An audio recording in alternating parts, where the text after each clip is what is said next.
La DSI de Microsoft, c'est une organisation globale déjà, donc le CIO worldwide est à la corporation. C'est une entité de 4000 personnes qui a pour périmètre l'ensemble de l'infrastructure, donc du téléphone jusqu'au data center, toutes les applications business de tous les business de Microsoft, sachant qu'il y a une grande hétérogénéité sur le sujet, et également les outils et les process qui permettent de garantir confidentialité, qualité et intégrité des données. L'objectif, c'est de simplifier au quotidien l'ensemble des actions qui ont trait à l'IT pour les collaborateurs, pour que ces gens-là soient plutôt avec leurs clients et leurs partenaires à parler de projets, que d'être au bureau à faire de ce qu'on appelle des tâches administratives. Donc tout ce qui concourt à l'adoption de nouvelles technologies, l'innovation qui permet d'aller plus vite, continuer à transformer, on va dire, Microsoft dans une entreprise qui peut prendre des décisions en temps réel, ou du moins le plus vite possible, c'est vraiment notre objectif. Chaque collaborateur de Microsoft est aussi quelque part un peu un ambassadeur de l'ensemble des offres, que ce soit le téléphone ou des logiciels en ligne comme la messagerie en ligne. Donc notre objectif à nous, à la DSI, c'est d'équiper ces gens-là de tout ce qui va bien pour qu'ils soient capables de faire les mêmes choses au bureau, à la maison, en déplacement, chez un client, pour accéder potentiellement à n'importe quoi en fonction des droits et des habilitations sur n'importe quel type de périphérique. Ce qui est intéressant chez Microsoft IT, c'est qu'en fait on ne saute aucune version, puisqu'en fait on est aussi le laboratoire de la maison, dans la mesure où on déploie toutes les solutions Microsoft en avance de phase. Donc c'est dans nos gènes, et c'est devenu quelque chose qui est on appelle ça le continuous delivery ou le continuous deployment. Donc on a un ensemble de méthodologies qui fait que on déploie toutes les versions de tous les logiciels, parfois plusieurs fois, puisqu'on commence à la bêta pour aller jusqu'à la version finale. Et du coup, c'est rentré aussi dans les gènes des collaborateurs, qui font partie, pour un certain nombre d'entre eux, de groupes pilotes très tôt dans le cycle de vie du déploiement. Et puis ensuite, ces groupes s'étoffent un peu pour arriver à l'ensemble de la population. Donc en gros, pour vous donner un ordre d'idée, on a déployé la dernière version de Windows 8.1. On est dessus, là. En France, on est à 95% de déploiement. On a fait ça en 2 mois. J'ai un certain nombre de meetings très formels en comité de direction pour présenter, on va dire, au moins 3 fois dans l'année, un point d'arrêt pour bien comprendre ce qui s'est passé avant et tout ce qu'on a effectivement dans la roadmap pour le trimestre ou le semestre qui vient, sur les 2 axes, sur l'infrastructure, les équipements, le réseau. On mène en ce moment pas mal d'actions pour améliorer le réseau, notamment le Wi-Fi en interne, donc voilà. Et sur l'ensemble des nouvelles applications qui vont arriver, notamment les nouvelles applications sur le phone et sur la tablette, parce que les utilisateurs en interne ont un gros appétit pour consommer ces nouvelles applications.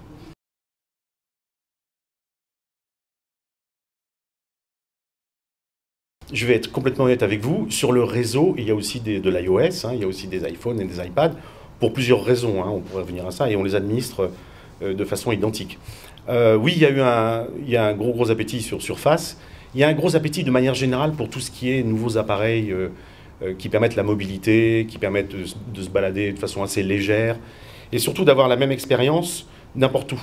Donc on est en train de mener quelques petits scénarios d'ailleurs en interne pour faire des formations auxquelles l'IT prend part, sur des scénarios d'usage où j'ai la même expérience chez moi, au bureau, dans un lieu où j'ai du réseau, sur mes 3 devices, sur mon téléphone, ma tablette et mon PC.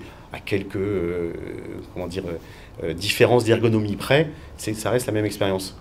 Sous la poussée d'un certain nombre de filiales qui ne fournissaient pas historiquement le PC, on est en train d'ouvrir l'infrastructure à un projet Bring Your Own Device.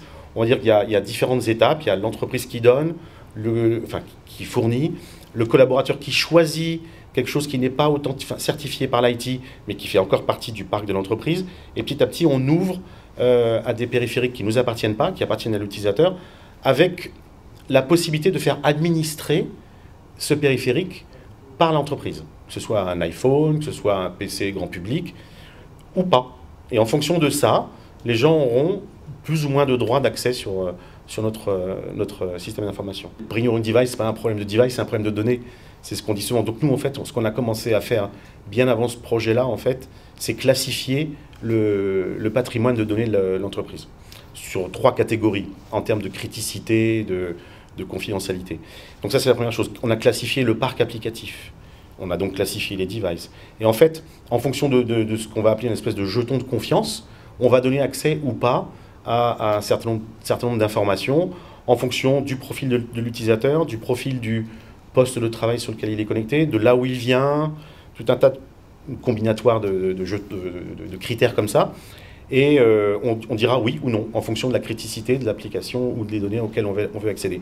Typiquement, nos données très, très critiques, ce qu'on appelle les High Business Impact, les data de type High Business Impact, ne seront jamais accédées par un périphérique qui n'est pas crypté. Les réseaux sociaux, c'est intéressant, j'ai eu beaucoup cette discussion-là avec certains de mes collègues DSI. Donc déjà chez Microsoft, c'est ouvert, c'est-à-dire que les collaborateurs ont accès à tous les réseaux sociaux extérieurs, publics, qu'ils soient de type Facebook pour les besoins plutôt privés ou de type LinkedIn pour les besoins plutôt professionnels. Donc déjà ça c'est ouvert, c'est plutôt même encouragé. En toile de fond, on peut se dire aussi que plus les collaborateurs de Microsoft sont vocaux sur ces réseaux-là, plus ça améliore l'image de l'entreprise. Et c'est aussi d'abord au départ plutôt pour que les gens soient bien confortables, heureux de travailler dans l'entreprise, qui est une demande forte notamment des nouvelles générations. Après, donc, effectivement, le pendant de ça, ce sont les réseaux sociaux d'entreprise. Donc, jusqu'à présent, on était plutôt dans des modes outils collaboratifs, sans citer forcément tous les produits, ça vient de la gamme SharePoint historique. Aujourd'hui, on a racheté une solution de réseau social d'entreprise qui s'appelle Yammer. On a, sur le plan worldwide, plus de 50% des gens qui sont actifs dans le réseau social d'entreprise, avec beaucoup de groupes, de collaboration, de discussions. Dans la routine du collaborateur le matin, historiquement, la première chose qu'on faisait, c'est qu'on allumait son PC, on regardait ses mails. Ce qu'on fait maintenant, c'est qu'on allume son PC, ou sa tablette, ou peu importe, on regarde son Facebook, on regarde son Yammer, on regarde son LinkedIn. Il y a un vrai transfert d'usage qui est prouvé par le fait que le nombre de mails en interne chez Microsoft décroît de mois en mois. La première on va dire, occurrence de ça, c'est quand on a mis en place les outils collaboratifs sur la voix sur IP, la messagerie instantanée. On a commencé à voir stagner et décroître le nombre de mails. Et le deuxième cas, c'est effectivement le réseau social d'entreprise qui fait décroître le nombre de mails au profit de conversations, encore une fois, dans le RSE.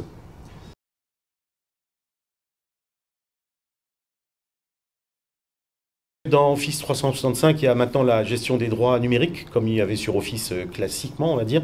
Donc à partir du moment où des données seront classifiées HBI, elles sont automatiquement chiffrées, y compris dans Office, dans le nuage, quoi. Et donc effectivement, on pousse beaucoup en ce moment à migrer nos propres utilisateurs sur tous les services en ligne, comme le font l'ensemble des DSI. Bon, il y a plusieurs bonnes raisons à ça, hein. C'est, on va dire, se libérer d'un certain nombre de ressources statiques, des serveurs, machin, mais aussi des équipes qu'on veut réallouer à des choses plus orientées business, on va dire. Et puis réduire le coût de la boîte aux lettres et avoir ce genre de service, encore une fois, de partout. Déjà sur le cloud privé, hein, ça faisait longtemps qu'on avait la virtualisation, le proactive monitoring, une certaine forme d'élasticité déjà sur notre infrastructure. Là, on est parti résolument sur le déploiement de nos applications métiers en mode hybride. Je pense que c'est un bon sujet en ce moment. Donc en gros, on expose nos applications. L'idée est toujours de se dire, je donne accès à mes collaborateurs à l'ensemble des applications de n'importe où. Donc sans monter de VPN, comme on le faisait dans le temps, avec des solutions plus modernes et plus agiles, on va dire. Donc nos applications sont déployées en mode hybride, c'est-à-dire que la partie frontale de l'appli est sur le cloud public, bon, Azure, hein, pour ne pas le nommer, et l'ensemble de l'intelligence business et les données de l'application, la plupart du temps, à 80% des cas, sont dans le data center privé.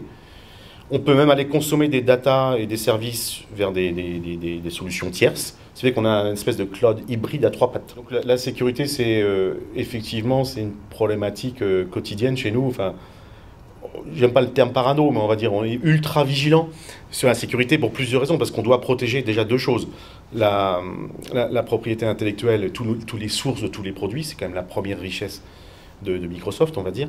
Et puis aussi toutes les données qui sont collectées dans nos bases marketing, qui concernent nos clients et nos partenaires, et pour lesquels ils nous font confiance et on n'a pas le droit à l'erreur. Donc, y compris nos données internes, quand je parle d'applications RH, bien évidemment, ce sont des données ultra sensibles. Donc là, il y a de la sécurité du sol au plafond, donc des protocoles classiques. On utilise beaucoup la fédération d'annuaires, on utilise beaucoup IPsec, qui est un protocole qui permet de sécuriser toutes les données un peu critiques. Il y a l'authentification forte, il y a tout un tas de livres blancs qui décrivent ça de façon très technique. Disons que On sait que c'est ouvert, on n'est plus dans le mode château fort, donc on a ouvert notre système d'information. Par contre, effectivement, on s'est équipé de pas mal d'outils et d'ailleurs, on utilise pas mal de hackers, que ce soit en interne ou en externe, pour essayer de briser tout ça avec des belles primes à la clé comme au temps du Far West.